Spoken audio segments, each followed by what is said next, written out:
Welcome back and thanks for staying with us. We'll be starting off the front page review today with The Nation. Major headline: transparency, credibility, integrity must define elections, says Tinubu. As Amokuto says, Anambra polls will demonstrate INEC's high standards. In other news, Kanu sacks 5 SANs, others. IPOB leader insists on self-representation. Consensus chair bid, PDP splits over ex-minister Turaki. EFCC backs student loan consumer credit with 100 billion naira as Ayedatiwa in Akungba Akoko after truck crash kills 8. We also have First Lady inaugurates digital learning centers in 10 states as SDP expels national chair Gaban, others. Final story in the front page, we have police arrest Sowore in Abuja. What story are we starting with? Let me congratulate Nigeria and the administration of the former President Buhari, as well as the Attorney General then for this UKP and IDB. You remember when we started UKP and IDB? We didn't even think Nigeria would win it, but Malami as Attorney General insisted on going ahead and he led the legal team. We won that case, but they did not finish the matter.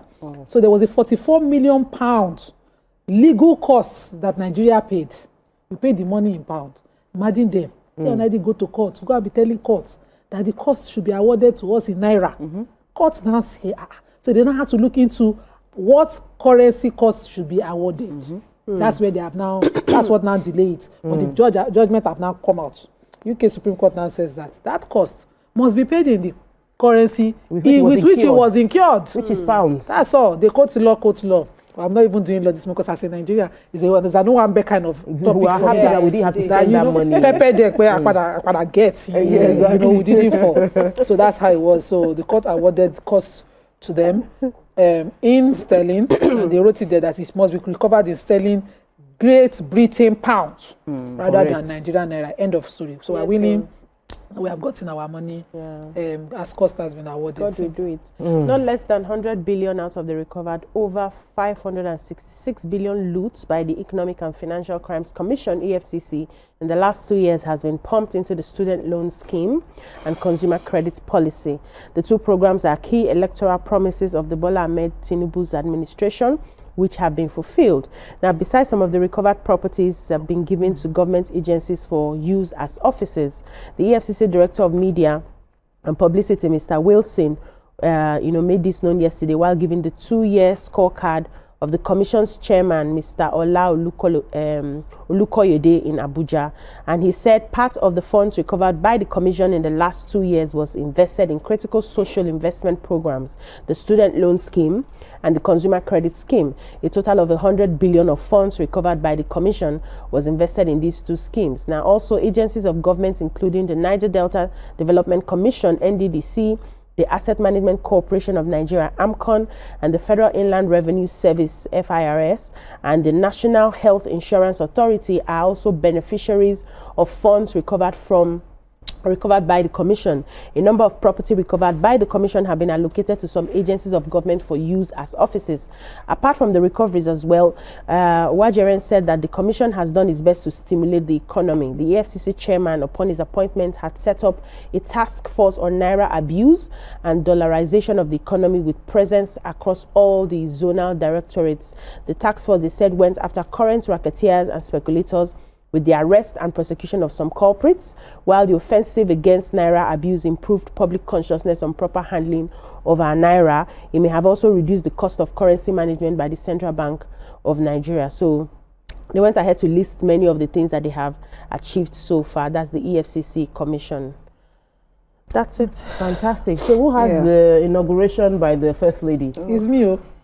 And I took this story because I saw one of those projects. By yourself? By myself. So the School for Adult Learning at Agboju, it was actually built by BRF, named after Oluremi Tinubu. And I saw the renovations and new labs, new equipment, new gadgets that were put in as part of the renewed policy. So she's speaking at the State House in Abuja.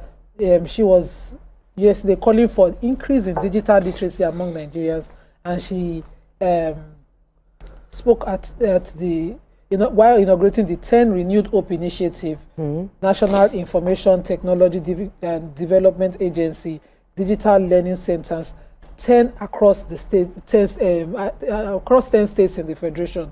And she said that this is to sustain the advancement of digital literacy and driving inclusive growth and creative new opportunities for learning, innovation, and entrepreneurship across the country. And this was a statement by her senior special assistant on media Busola Kukoyi. I saw that one that they did at the adult school. So it's within the schools between Agboju and Alakija. I went to visit my friend. I saw all the renovations. These were modern equipments put in place for the adult school. So I'm impressed. This is so good. I didn't think these things were happening. I thought it was audio.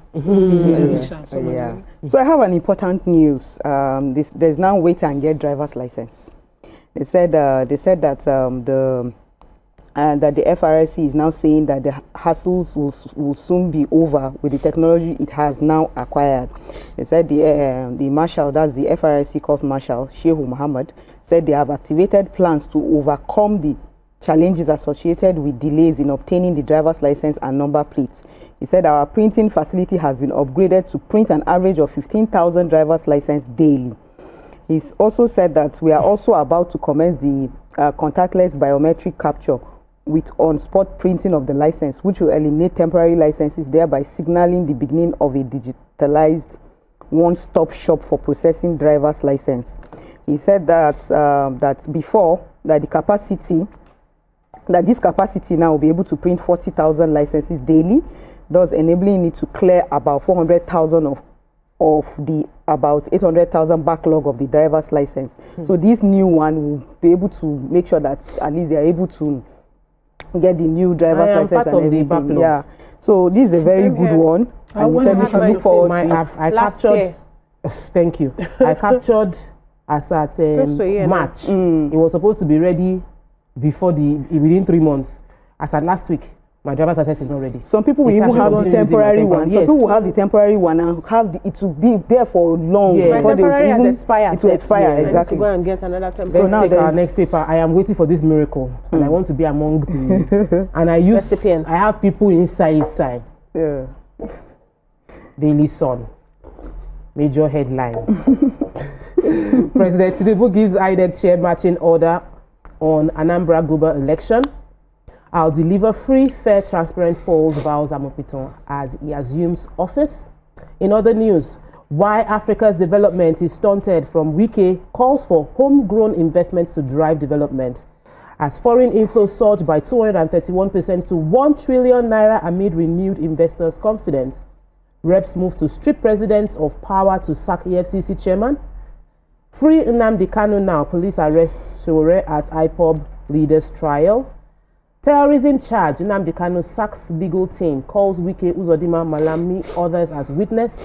National Assembly moves to repeal Electoral Act as Senate House of Rep Joint Committee meets. So what story are we starting with before we go on a break? Can we take one? Let me just take the Senate, the National Assembly. So the Chairman House Committee on the Electoral Act has decided to continue with the amendment of the Electoral Act, saying that this way, because of course, calls from various areas calling for the amendment. And it says they're also looking to this amendment to strengthen the credibility and inclusiveness of elections in the future. And he declared the session opened yesterday. That's Senator Simon Bako Lalong, the Joint House Committee on our Electoral Act. Okay. All right. We'll take a quick break right now. When we return, we'll continue with front page review. Stay with us. We'll be right back. Stay tuned. Your View will be right back. Welcome back and thanks for staying with us. We're still reviewing the front pages of the newspaper. We have another story in Daily Sun. Yes. So the Minister of Transportation, Senator Said Ahmed Al-Khali, and his marine and blue economy counterparts, Adeboyega Oyetola, have revealed plans to link all seaports in the country by railways so as to reduce cost of logistics and enhance evacuation of bulky imports and exports in and out of Nigerian ports. They reaffirmed government's commitment to transforming the country's land, transport and marine sectors through massive infrastructure investments, manpower development and policy reforms.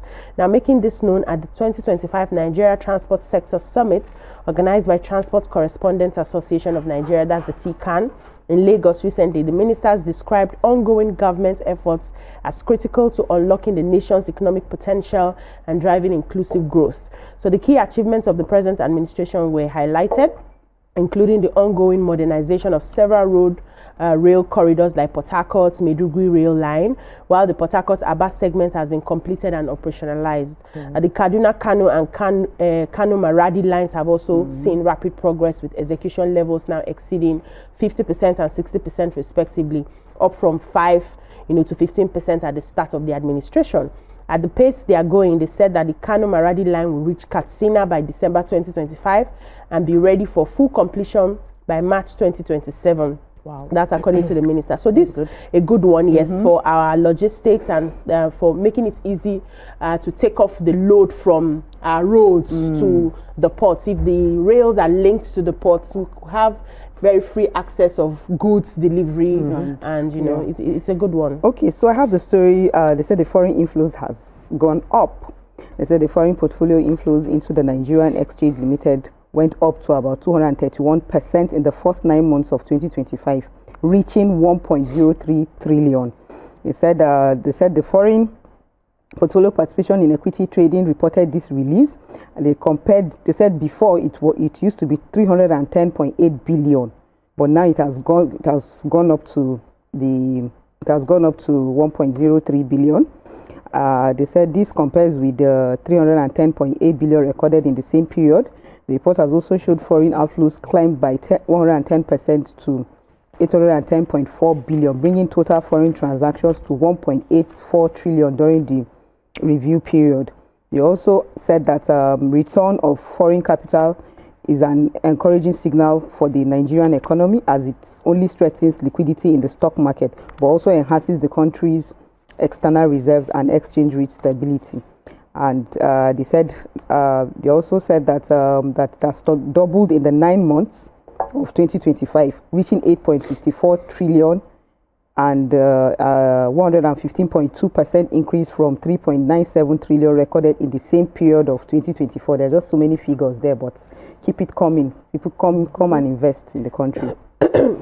All right, so good news concerning INEC front. We have a new INEC chairman because yesterday at the Ville, at the president's swore, there was a swearing in, and while the swearing in took place, the president gave marching orders that the Anambra election will be the first that Professor Amokwito will be doing, and that should be a place for him to prove that the nomination to the role is important, he said.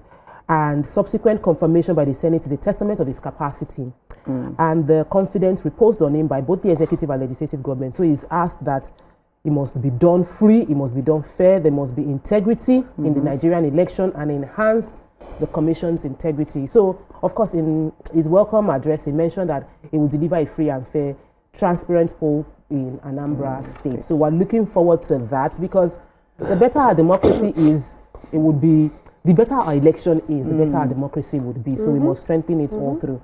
Moving on to Vanguard, major headline. Integrity of our elections, non-negotiable. I just took that story, as the picture is boldly showing the president as well as the new INEC chairman. In other news, PDP National Chair Turaki emerges North's consensus candidate. Labour Party crisis. Usman demands former acting INEC chairman's arrest. As election petition, opposition's party back Senate on shifting burden of proof to INEC. In other news, stock market capitalization inches towards 100 trillion naira, as PDP Jonathan under pressure to drop 2027 presidential ambition. Alleged terrorism, Kano sacks legal team to open defense today. Is there another story that we haven't taken? Let's start with the election petition. Yes, sir. So yesterday at the Senate drama break, they're looking into how INEC will now be the one to prove that elections are fair and fair. And of course, all opposition queued behind this move, supporting the Senate to shift the burden of proof in election petitions to INEC to come and show that they did elections free and fair, as opposed to the norm where you have the petitioners based on parties proving that the election was not free and fair, and the return party insisting it was free and fair, defending. So now they want to bring INEC into it, not just as a defense, but as the one who must now come to every in any trial. Prove that I'm innocent. No, that must now prove that I did everything by the book and this election was free and fair. I think they all suffered trauma from the past election. So it's just funny. The Labour Party, PDP, of course, all opposition. In support. Yes, coalition of the United Political Parties. Interesting. I Yeah. said this 2027 election is going to be very, very interesting. Yeah, Very interesting. Who has the So former presidential- President Goodluck Jonathan is reportedly under intense pressure to drop his speculated 2027 presidential ambition and support President Bola Tinubu's re-election bid, according to Vanguard. So they said, according to a reliable source, the pressure is being spearheaded by influential Niger Delta figures, including ex-militant leader, the one we know as Tom Polo. He said some of Jonathan's kingsmen in the Niger Delta are said to have urged him to shelve any plans to return to power and instead back Tinubu's second-term bid. Now, Tom Polo sources said recently, visited Jonathan at his country home in Otoke, Ogbia local government area of Bayelsa State, to personally appeal to him on the matter. He said the visit reportedly took place on October 16th, with Tom Polo accompanied by the managing director of Tantita Security Services Nigeria Limited, Chief Kestin Pondi, and the APC deputy governorship candidate in the 2023 Bayelsa election, Mr. Joshua Masiva, among others. And according to insider accounts, the meeting was primarily political and centered on persuading Jonathan to forego the 2027 race. Tom Polo was also said to have told the former president that the prevailing sentiment among Niger Deltans was not favorable to his rumored ambition, so he should please just step down. But I've not heard from his mouth that he wanted to contest. Yes, we've just been hearing speculations. The wife has said they are not going to contest initially, that they are going to support, president for the 2027 elections. But we don't know. He may not have said it, but he may have not seen it. There's no fire. Exactly. But he has been giving advice on all these, Yes, he's a president. He has the right to advise. Can you have the Labour Party story before we go? Lectures. You don't have the Labour Party story before we go on break. All right, that's all we can take on Front Page Review for today. We'll take a quick break. When we return, we'll have our hot topic. Stay with us. We'll be right back. Stay tuned. Your View will be right back.